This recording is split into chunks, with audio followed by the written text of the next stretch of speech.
Hello friends, ഇന്നൊരു പൊതിച്ചോറിൻ്റെ video ആണ് കേട്ടോ. ഒന്നല്ല 12 പൊതിച്ചോറ് കൊടുക്കുന്നുണ്ട് നമ്മളെ വീട്ടിൽ നിന്ന്. അപ്പം ഇത് ഹോസ്പിറ്റലിലേക്ക് കൊണ്ടുപോയിട്ടാണ്. നമ്മളെ നാട്ടിൽ നിന്ന് 20 പൊതിച്ചോറാണ് കൊടുക്കുന്നത്. DYFIക്കാരാണ് ഇതിൻ്റെ പ്രവർത്തനം ചെയ്യുന്നത്. അവരെ കൊണ്ട് പറയാതെ വയ്യ. അവരെപ്പോഴും മുൻപന്തിയിൽ തന്നെയാണ്. ചൂരൽമലയിലായിക്കോട്ടെ, വെള്ളപ്പൊക്കത്തിലായിക്കോട്ടെ, മാനന്തവാടി ചൂരൽമലയിലെല്ലാം ഒരുപാട് DYFI പ്രവർത്തകരാണ് മുന്നിൽ നിന്നിട്ട് രക്ഷാപ്രവർത്തനം ചെയ്ത്. അപ്പോൾ അവർക്കൊരു ബിഗ് സല്യൂട്ട്.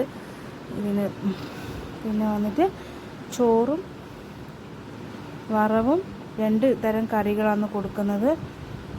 അപ്പോൾ തലശ്ശേരി ഹോസ്പിറ്റലിലേക്കാണ് ഇത് കൊണ്ടുപോകുന്നത്. നമ്മളെ നാട്ടിൽ നിന്ന് 20 പൊതിച്ചോറ് നമ്മൾ 12 കൊടുക്കുന്നുണ്ട്. ചോറും വറവും 2 തരം കറികളും. അപ്പോൾ ഇത് നല്ലൊരു ഒരു നേരത്തെ അന്നം കൊടുക്കുക എന്ന് പറയുന്നത് നല്ലൊരു മഹത്വമായിട്ടുള്ളൊരു കാര്യമാണ്. എല്ലാവർക്കും കഴിയുമെങ്കിൽ ഇത് ചെയ്യണം. പറ്റുന്നത് ചെയ്യുക. നമുക്ക് ഒരു നേരത്തെ ആഹാരത്തിന് വകയില്ലാത്ത ആൾക്കാരെല്ലാം ഉണ്ടാവില്ല. അപ്പോൾ അവർക്ക് നമ്മൾ കൊടുക്കുന്നത് ഏറ്റവും വലിയ പുണ്യമായിരിക്കും. അപ്പോൾ എൻ്റെ ചാനൽ സബ്സ്ക്രൈബ് ചെയ്യാത്തവർ സബ്സ്ക്രൈബ് ചെയ്ത് കാണുക.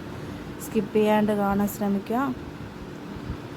അപ്പോൾ അത്രയേ ഉള്ളൂ ഇന്നത്തെ വീഡിയോ. DYFIക്കാർക്ക് ഒരു ബിഗ് സല്യൂട്ട്.